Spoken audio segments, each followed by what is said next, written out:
Hello everyone. Sankranti అనగానే మనకి first గుర్తొచ్చేది బట్టలు, తర్వాత గుర్తొచ్చేది పార్లర్లే కదా. మాకు 2 డేస్లో జర్నీ ఉందని పార్లర్కి అయితే వచ్చాము. నాకు మా ఫ్రెండ్కి హైబ్రోస్, మా లక్కీ పాపకి హెయిర్ కట్ చేపిద్దామని వచ్చామండి. వచ్చిన తర్వాత అయిపోయింది, బిల్ కూడా పే చేసేసాము. చేసేసాక మా లక్కీ అవుట్పుట్ చూసి, హెయిర్ కట్ చూసి మేము టెంప్ట్ అయ్యి హెయిర్ కట్ చేయించుకోవాలనుకున్నాము.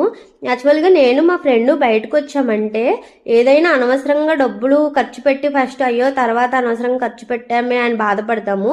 లేదంటే బాగా ఆలోచించి ఏదైనా ఒక డొక్కులో డిసిషన్ అయితే తీసుకుంటాము.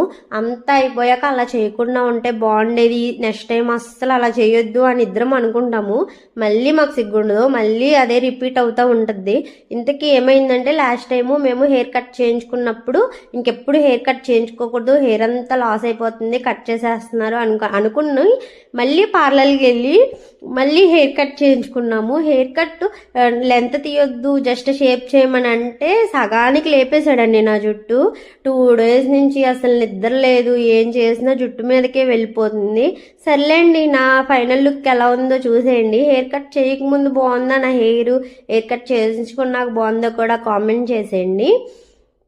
2 ఇయర్స్ నుంచి కష్టపడి పెంచి 2 మినిట్స్లో కట్ చేస్తాడండి. పెయిన్ అసలు నేను ఇంకా చెప్పలేను అసలు. బాయ్.